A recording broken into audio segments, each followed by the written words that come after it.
Welcome to the Fabulous 413. I'm Khalees Smith. And I'm Monty Belmonte. Before we get into today's show, we had a couple of points we didn't quite get to tackle on the air about holiday recycling from yesterday's show. Number one, a question from listener Becky Becky George. Not Gorge, like Gully. But she's gorgeous. She is gorgeous. But Becky George asked, can you recycle ribbons and bows from presents or tinsel from trees? Answer? No. Either reuse them or toss them in the garbage.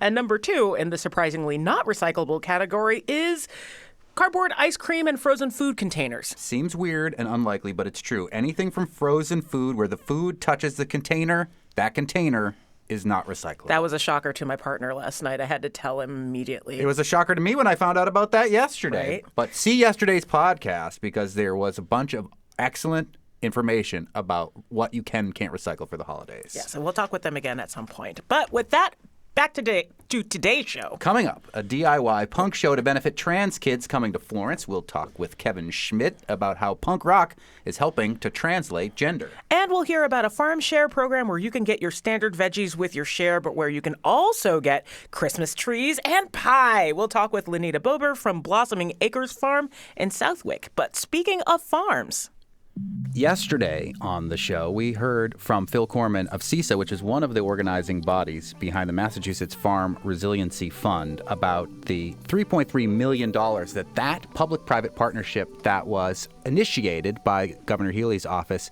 gave out to 228 farmers, $3.3 million in that Farm Resiliency Fund. And pretty much while we were having that conversation, a press release went out about $20 million coming from Beacon Hill and the Natural Disaster Recovery Program for Agriculture. We're speaking with the commissioner of the Massachusetts Department of Agricultural Resources, a fifth-generation dairy farmer from Deerfield, right here in the 413, and proud to say, multiple-time marcher for the food bank, who I didn't get enough time to talk with on that march because I was at the top with a shopping cart most of the time, Ashley Randall. Thank you so much for joining us. Thanks for having me, Monty and Khalees. It's great to be with you, and especially when we've got good news to share coming out of the administration to help our farmers. Right? It's been a lot of bad news in the first half of the year, the first 7 months of the year, but this is kind of a little bit of a light at the end of a very, very long, wet tunnel. Yeah. It's more of a bomb than anything else, rather than good news, because it looks like the fact that we have a natural disaster recovery program now instituted, that this is something that we're going to have to prepare for the future. For those who haven't been following, where did this $20 million come from, Commissioner Randall? The $20 million was allocated through the legislature, and we were really fortunate to have advocates in the Western Mass delegation and Senator Comerford and Representative Blais, who took this to Beacon Hill and really advocated to help support farmers in the Valley. And Senate President Spilka jumped right on board, wanting to help the farming community, as well as Chair Rodrigues. And so this passed through the supplemental budget and was supported by the administration.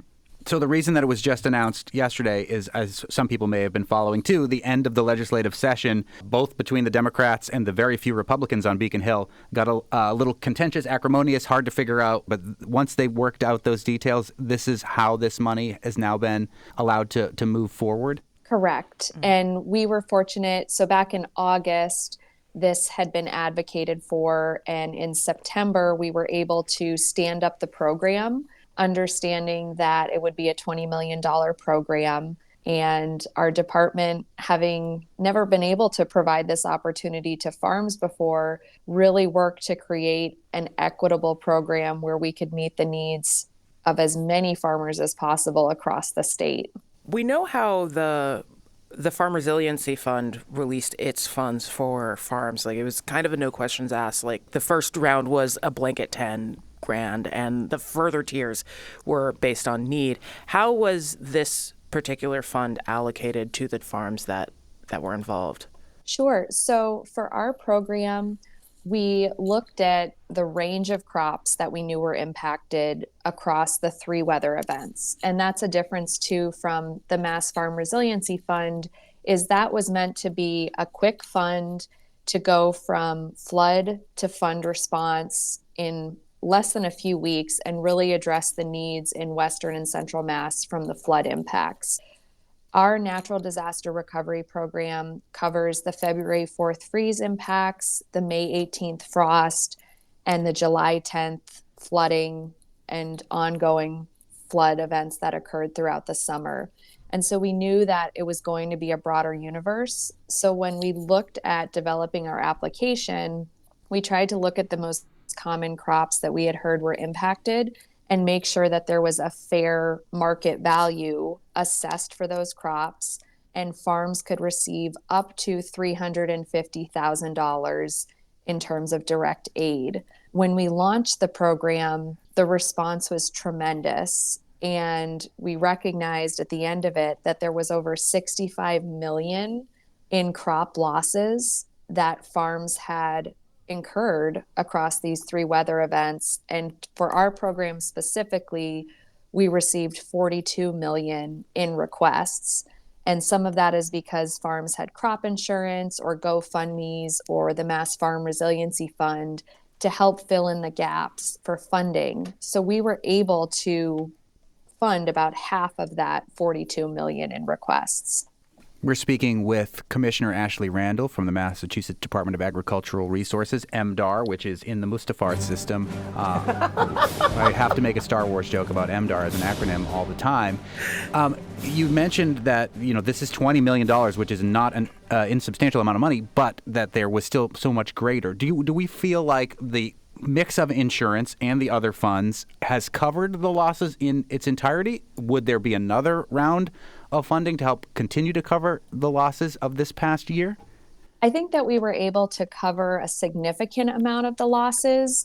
I think fortunately, initially when the floods happened, some of the farms were projecting total crop losses, but through disease mitigation and just waiting out to see how the rest of their harvest played out, they were able to actually harvest maybe 75% of their crop or 50% when initially they thought it was going to be 100% crop loss.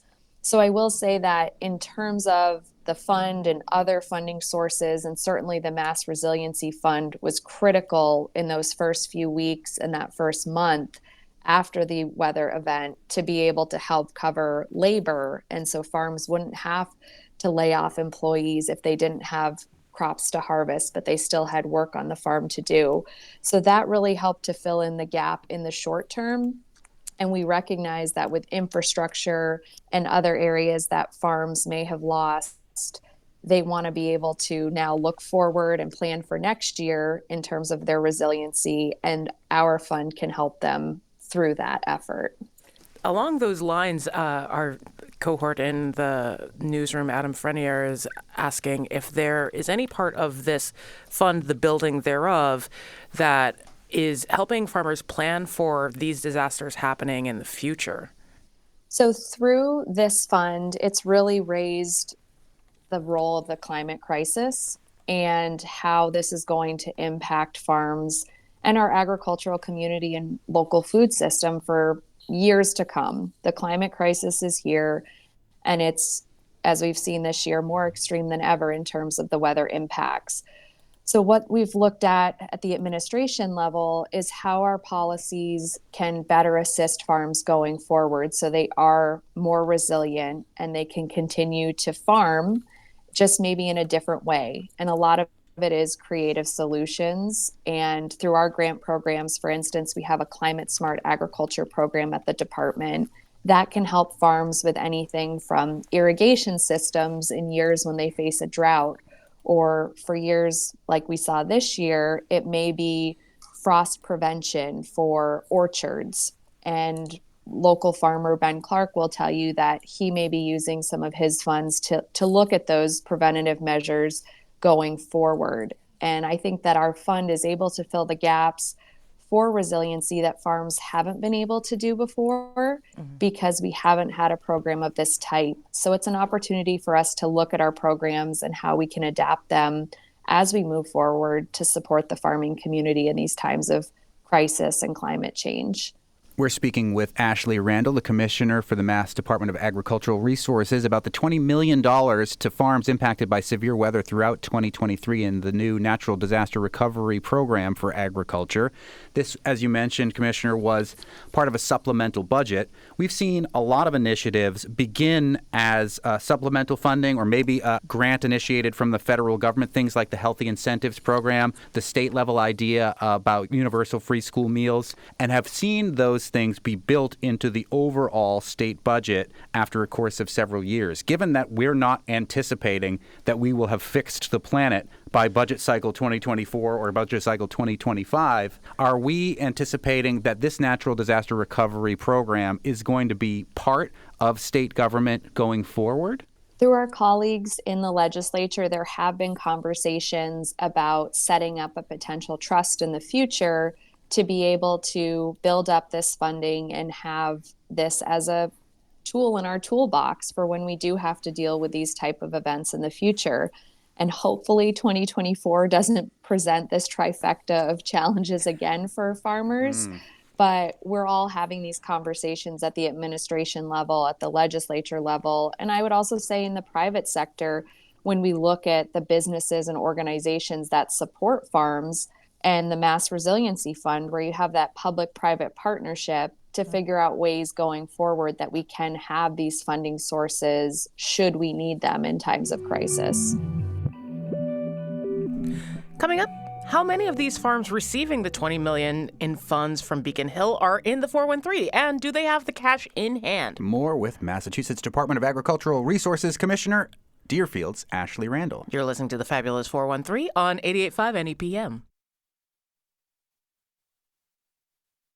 We're speaking with Ashley Randall, the Commissioner for the Mass Department of Agricultural Resources, about the $20 million to farms impacted by severe weather throughout 2023 in the new Natural Disaster Recovery Program for Agriculture. You are the Commissioner of Agriculture for the entire Commonwealth of Massachusetts, despite the fact that you're a fifth-generation dairy farmer from our neck of the woods here in Deerfield.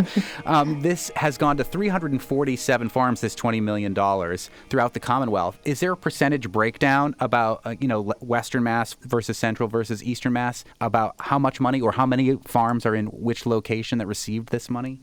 I will say that based upon the flood events, the majority of the funding through this program, we did see a lot of those requests come in based on the July flood events. So that's where you have Western and Central Mass receiving primarily a bulk of the funding for those events. But when you look at the frost and freeze events, those impacted orchards across the state. Right. So without breaking it down into percentages, I can say that the entire state was impacted by the frost and freeze events. And we did see a lot of losses early on in the season of the peach and apple and grape and pear crops because of those two weather events. And then with the flooding, as I said, it was really Western Mass and Central Mass based, and then a few scattered impacts across the state.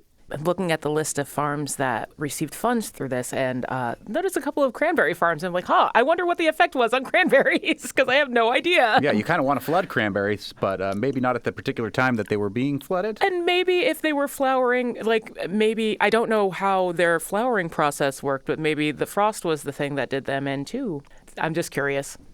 You are correct, Khalees. With the earlier frost and freeze events, those were actually where the cranberry bogs were impacted.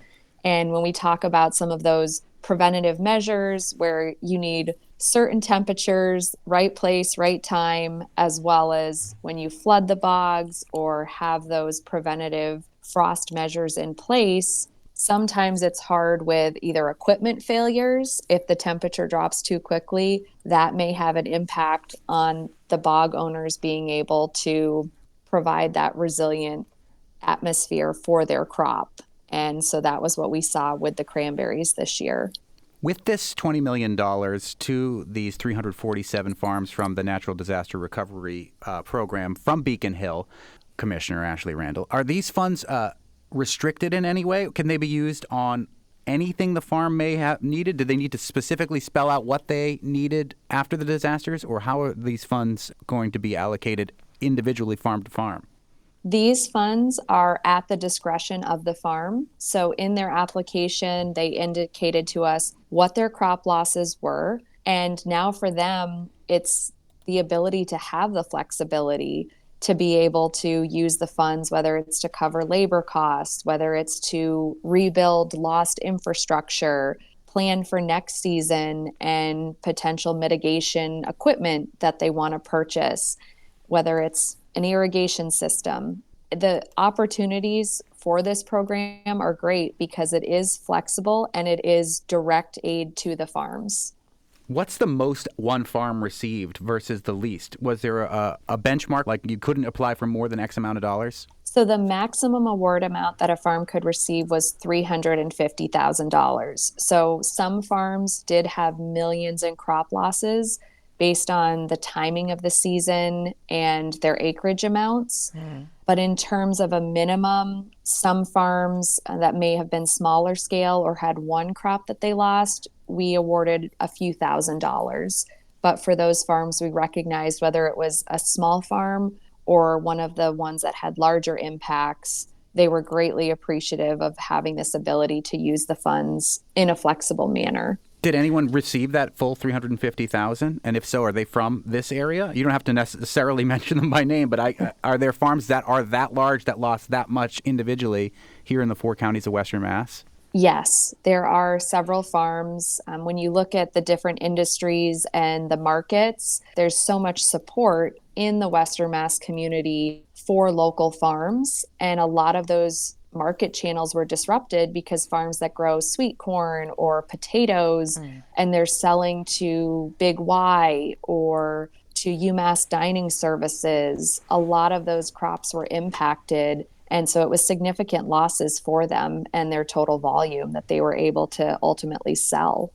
I hate to ask a downer of a question, but have you heard stories of farms who, despite this fund and despite the Farm Resiliency Fund, just could not overcome the losses of this past year? Is there a percentage of farms and agriculture that we've lost entirely that don't seem to be able to recover?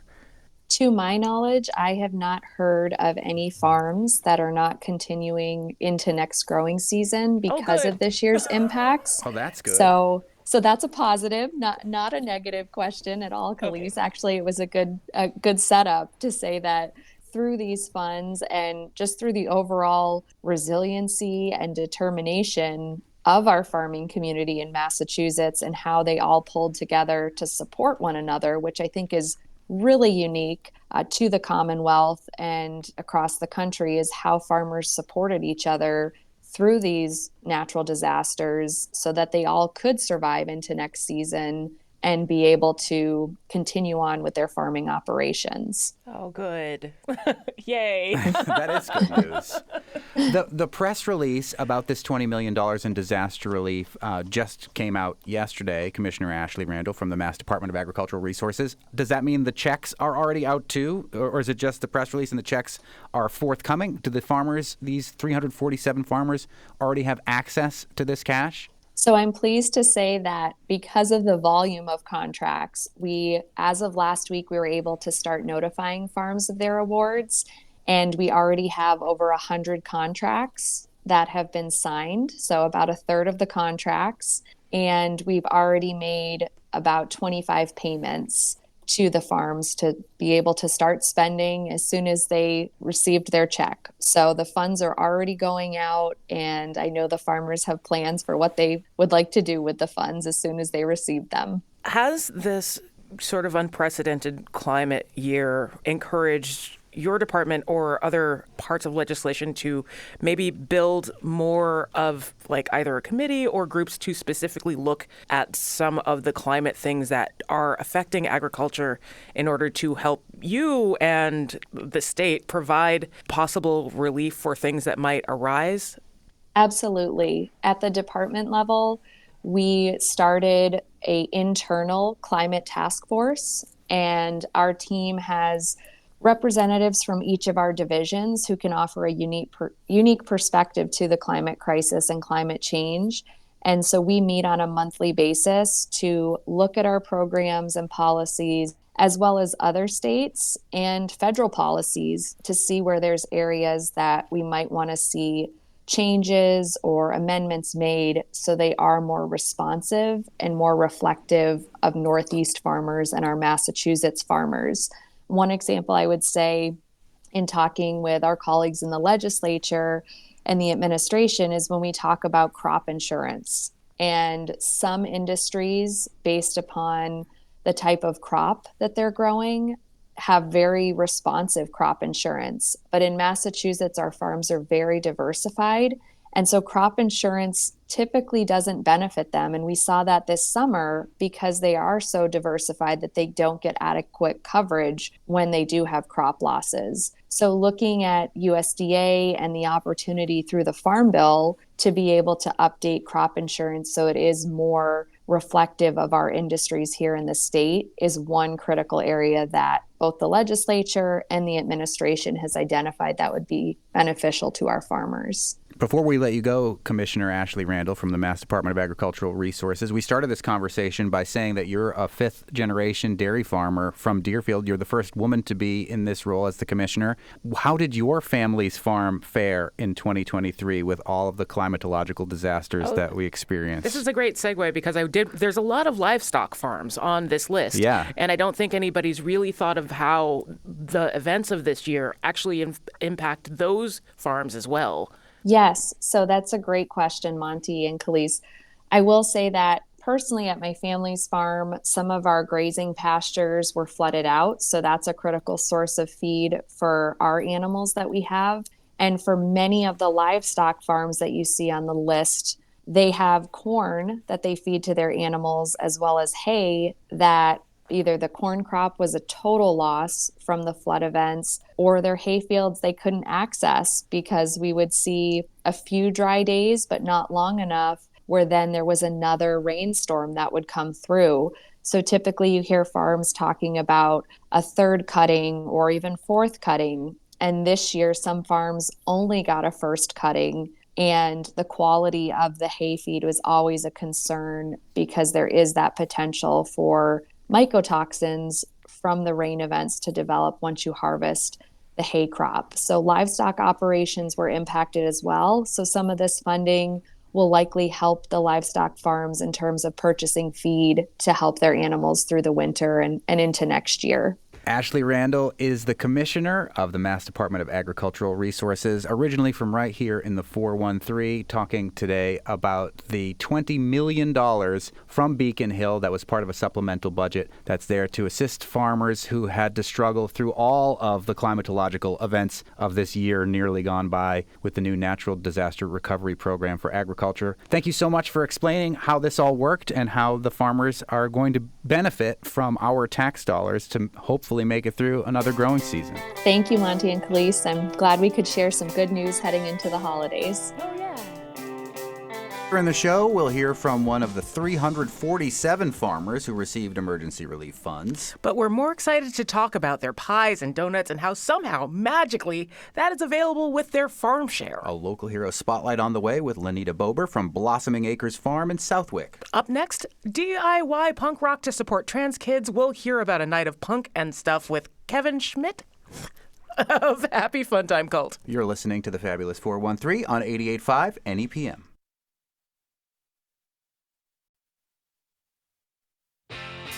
This Friday at JJ's Tavern in Florence is a benefit for trans youth, film and gender, the problem with kids today, and Happy Fun Time Cult with special guests, a night of punk and stuff to benefit translate gender. And joining us is the curator of this event, which sounds like it's going to be super fun, Kevin Schmidt. Kevin, you are a punk rock aficionado that's trying to create a punk rock scene, and you are noticing things about punk rock and who's attending these punk rock shows here locally.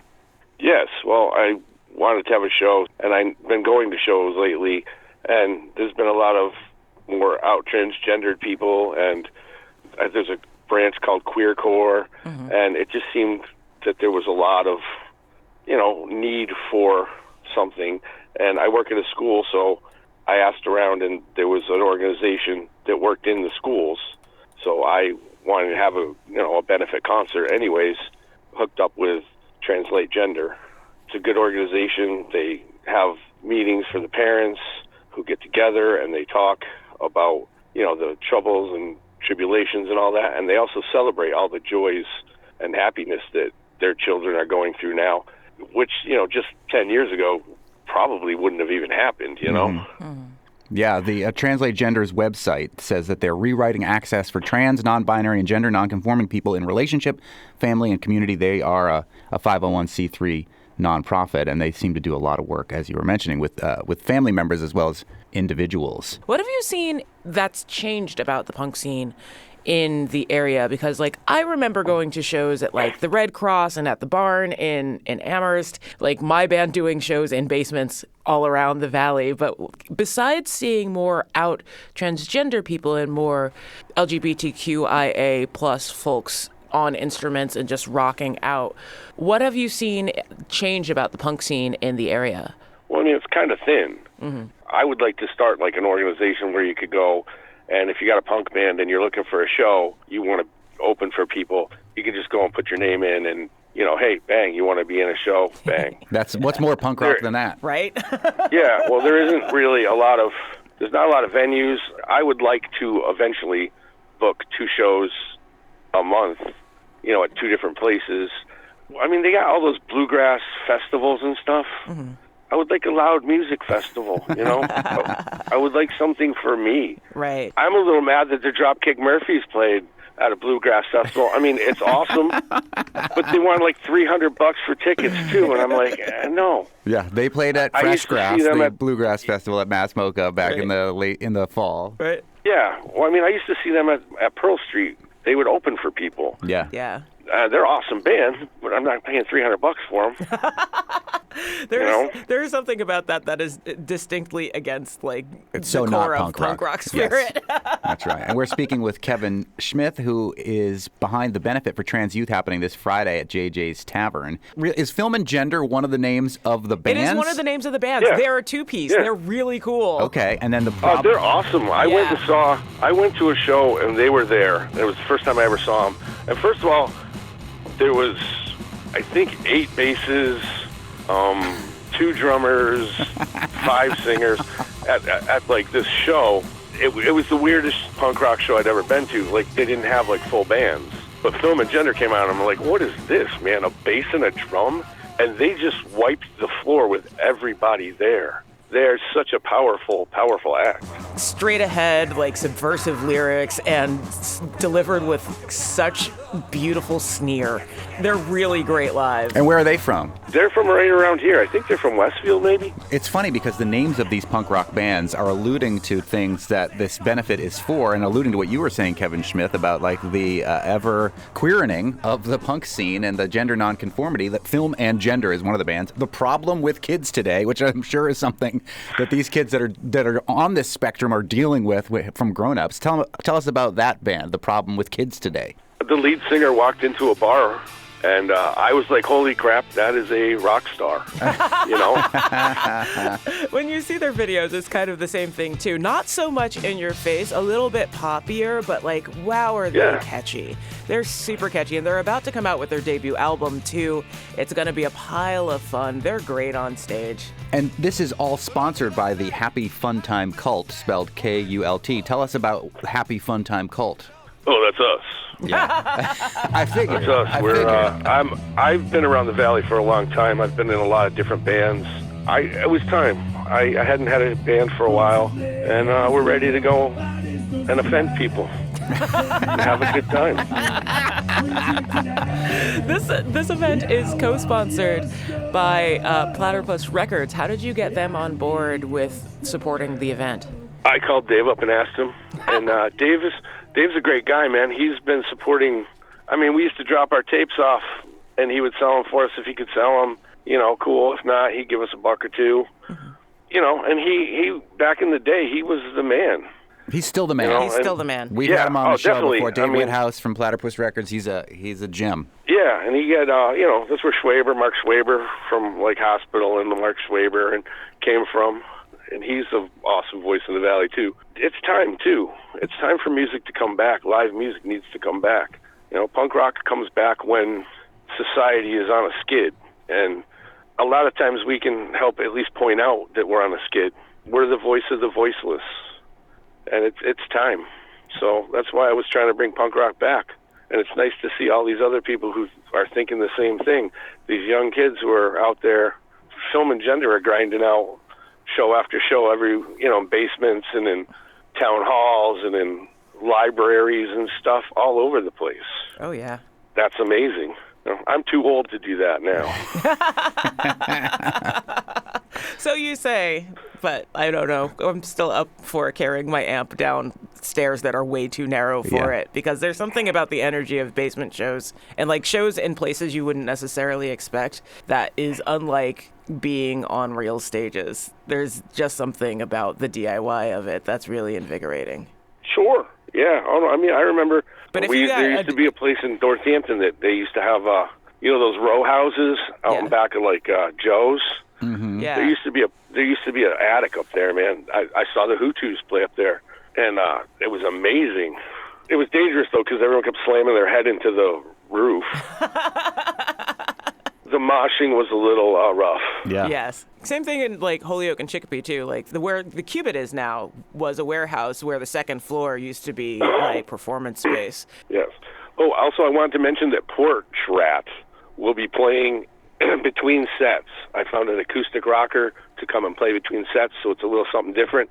And his name is Porch Rat. Don't call him Portrait, because he gets really mad. So don't chant Portrait, Portrait. It's Porch Rat. Portrait. Yeah. It's Porch Rat, not Portrait. He gets mad. Yeah. People have been yelling awful things when my band Man's Laughter has been performing. Terrible. Hey, I'm dyslexic. You're talking to the wrong guy. I couldn't get that one together. Sorry. No, it's okay. Kevin Smith, who is behind the Happy Fun Time Cult, putting on this benefit for trans youth and translate gender, which seems like a great organization, bringing the punk rock back with Film and Gender, the problem with kids today, and the Happy Fun Time Cult, as well as Porch Rat, this Friday, December 15th, 7 o'clock, 18 plus, JJ's Tavern in Florence, which is creating its own. I hope this is the epicenter of the punk scene. It's already trying to build a comedy scene there. It's always been a lot, but there's something about like the lo-fi shows. There's a place that's just opened up in Northampton called Everything Must Go. And I feel like that, nothing against JJ's, literally my band just played there, but that place is going to be the center of it. Oh, cool. I love it. I love that that there's a punk scene that is reforming here. Kevin, really quickly, is Translate Gender going to be tabling at this event? Oh, they're working the door. I paid for the venue, and they're just going to take care of all the money, so I don't have to touch it. I told them to make sure to bring some flyers and stuff. And also, if Portrait remembers, he works for a rehab that deals with transgender and queer community too, so I told them to bring some flyers down too. Sweet. So there's folks that you can talk to about these organizations should you come. There you go. Kevin Schmidt from the Happy Fun Time Cult and the Benefit for Trans Youth happening this Friday at 7 p.m. at JJ's Tavern. Thank you so much. Hey, no problem. Just remember, join the cult.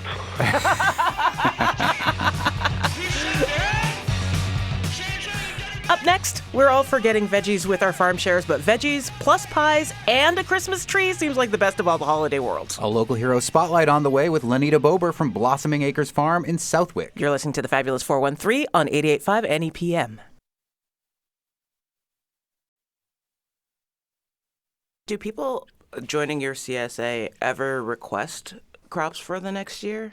We've had a lot of people talk about things that they would like to see, and we try to do that if we can. Cool. Different types of pumpkins. Neck pumpkins was something that someone requested for next year. And I did find seed. It's an old-fashioned butternut with a very long neck. So if you want to make a really creepy-looking jack-o'-lantern, you've got a head pumpkin and a neck pumpkin. And a neck pumpkin. Now I need a torso pumpkin. This way lies madness. No one wants whatever you're planning on waking up next Halloween. Before Christmas. Jack Skellington. It's a different nightmare before Christmas. This is the time of year when I've already resigned myself to basically saying my body wants to be 10 to 15 pounds heavier to avoid the cold that is always trying to penetrate it, so I might as well just lean in. And it is time for a local hero spotlight with Jacob Nelson from CSA, the local hero folks, and Lanita Bober, the owner of Blossoming Acres Farm and Farm Stand in Southwick. And you have brought lots of stuff here to help me add to my layer of blubber that will keep me warm and cozy this holiday season. Yes, we have. Before we get to... We're not making any sort of apology No, about this. Like, no. no, pie is good and good for you, Yes. and so are donuts sometimes. That's So right. is joy. And so you is know? joy, exactly. And that's really what we're bringing. Like, That's the- right. Blossoming Acres The this time of year. serotonin boost that you get from eating sweets every once in a while is a real good thing in these terrible dark times. Yeah. Yes, we Je- never see the sun, so Jennifer Lawrence, the actress, said, food tastes better than skinny feels. So I think that's something to live up to. But before we get into the stuff that we have been alluding to, let's talk about the healthier stuff for a little bit. You at your farm in Southwick have 80 acres of mixed veggies and flowers as well. That's 80. That's a pretty big farm. it is. Yeah. It is. It keeps me busy. You're obviously probably not growing too much there right now on the farm, but you're getting ready for the next season already, and you're encouraging people to get ready and involved with your season next season. Yes, I'm already ordering seeds, planning for next year, hoping for better weather for next year. Yeah, aren't we all? Than we had this year. We have a CSA. We open up an early enrollment program the 1st of December because it makes a good Christmas present for families. Yeah. So, and our CSA program is a little different than most. You get a card, a gift card. You can get anything in the store that we produce or we make soups and meals and grow vegetables, and you can use it on plants, all kinds of stuff. The only thing that's excluded is things that we bring in on commission, Yeah. of course. That's really cool. Yeah, yeah. And then 10 times out of the season, you get a freebie. You get an email. If we're picking a lot of tomatoes, it may be tomatoes, could be anything. People really like it. It's become a big part of our business. And it's interesting because a lot of the ways that a lot of farm shares work is you sign up in advance so that the farmers can have some cash to work with getting into the season, which is a great thing to do if you want to support farmers. Yes. And then you show up whenever they say, or they deliver to your house a box of whatever they have. But Right. this way is more like a debit card model where your card is loaded with X amount of dollars and you use it for exactly what you want in your store. Correct. Yeah. Correct. Yes. Yeah, they can come in anytime through the year, and it never runs out. You can keep coming all year long. You can get pie or donuts. And, I've been part of multiple farm shares over the course of years, and it's like if you miss your week, your pickup, you might be out of luck that week. Right. But that doesn't happen if you use this, No. right? No. You can stock up. Yeah. Never runs out. Are there sizes to your CSA? Like some people have large and small and like individual things. We do a suggested size. Like we start with a $200 program, and the biggest one that we suggest is a $600. But really, we will anything over $200 that you want to tailor to your family, we'll make it work. It's a good program. This is among the most flexible versions of a CSA that I have ever seen here in the Valley, which is really cool. It's also a gift to your farm because as you're thinking ahead to 2024, you get a much clearer picture of at least what the financial outlook is going to be for your farm and what you're capable of. Yep, We can't right. predict what the weather next year is going to be. It'd be great if we could.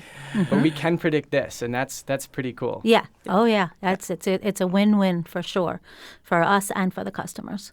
We're speaking with Lanita Bober, who is the owner of Blossoming Acres Farm and Farm Stand in Southwick. And we've alluded to hoping for better weather in 2024. And we spoke with Phil Corman from CSA, the local hero folks, about the Massachusetts Farm Resiliency Fund and the amount of money that has put out to our farmers on yesterday's show. But you were one of the recipients of some of that money, as well as a grant through CSA. You want to talk a little bit about how that has helped your farm make it through 2023? It was a huge help. We got a grant from CSA and also a grant from the Department of Agriculture.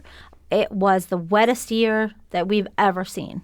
And we lost about 16 acres of produce. And for us, we're not right down by the river. And I feel so bad for the farms that were just completely flooded out. Yeah. And it was terrible, and you saw it on the news, and it was dramatic, but you didn't see the farms a little further up on the other side on the sides of the valley that we dealt with just as much rain and all our low spots. Just, I had corn that never got above a foot high because the roots just drowned. Yeah. Having CSA and having the Department of Agriculture step up and help us kind of close the gap was a huge help to get us through the year. So the Massachusetts Department of Agriculture, thanks to our local legislators, had $20 million to distribute to farms that were impacted by this year's extreme weather through the Natural Disaster Recovery Program. Yes. And then the other funds that you're speaking about, that was the CSA and the Community Foundation of Western Mass and the United Way. Yes, had the Farm Resilient- Resiliency Fund. Farm The one that was Resiliency. started So by you the governor's benefited office. Yes. from Yeah. both of those. So Yes. that's great We to know received. that they really helped you out this They year. did. Yeah.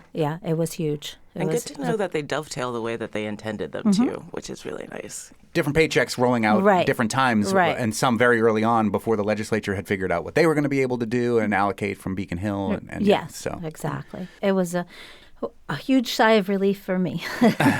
Just to talk about your CSA a little bit more, when did you make the decision to make it so broad? Because, again, like this is kind of innovative in the way that you've approached it, more like a standard farmer's market where you get like your SNAP stuff and you can use it across the board.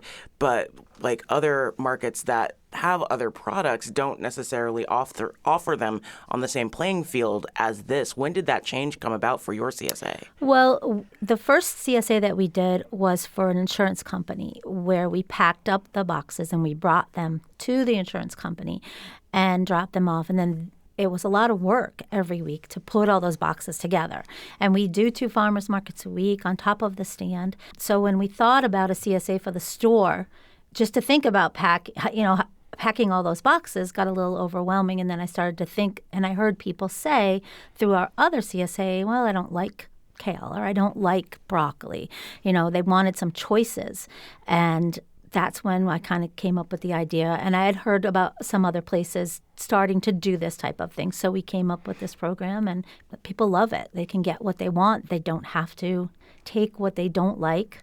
When we do have the freebies, like for pickling cukes or tomatoes or thing, we send an email out. They get a week to come and get it, so they have time to buy canning products or whatever they need. That was another complaint that we heard with the other boxes. We got all this stuff, we're not ready to deal with it, and we can't use it. Yeah. So this gives them the time to prepare. right. Yeah. So many times I'm like, bok choy. What do I do now? Right.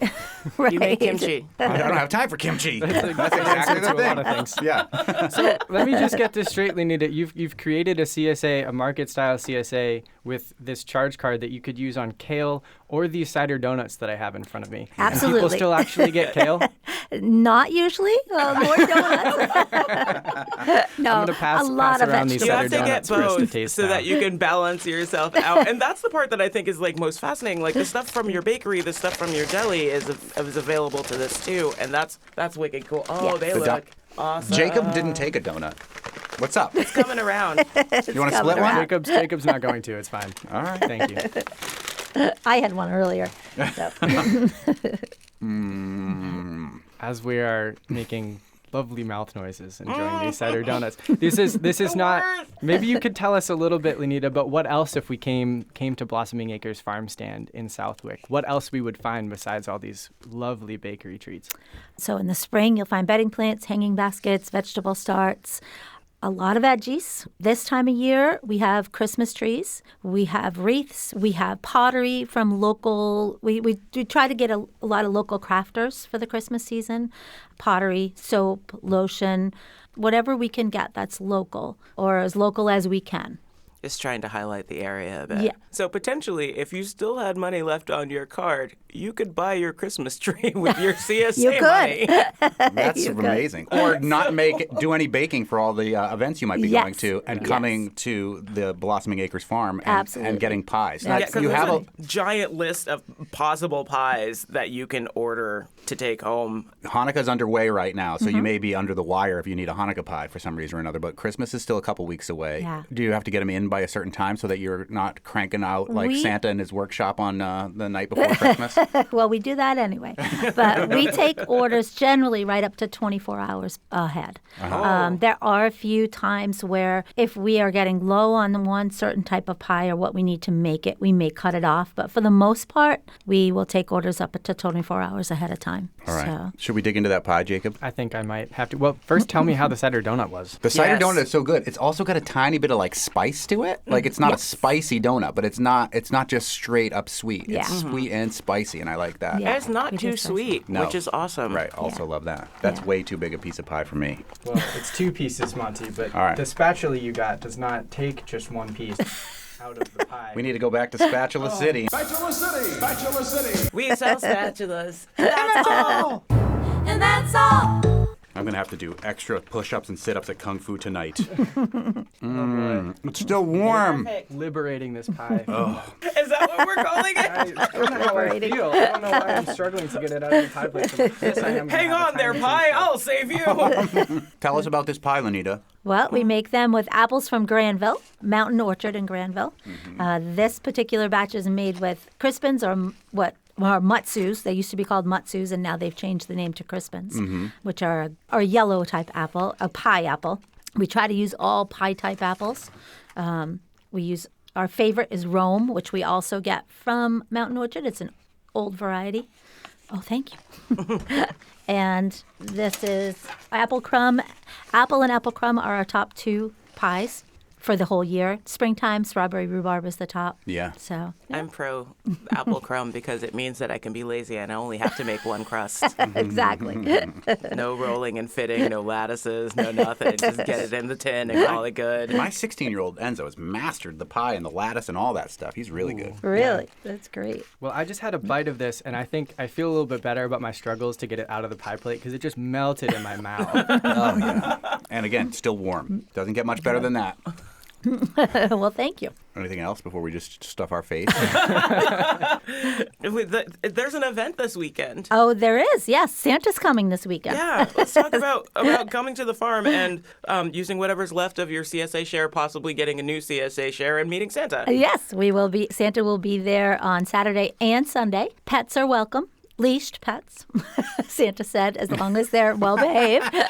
So That's important. that's right. Yeah. We Illinois checked with Santa before we invited the pets, but so yeah. And all we're asking is we're doing a food pantry donation, and they are requesting hygiene products. The Oh, Suffolk nice. Food Pantry. Oh, cool. So that's one thing that they're short on, and we thought we could help. So that's this weekend, and then from there on, it's pies.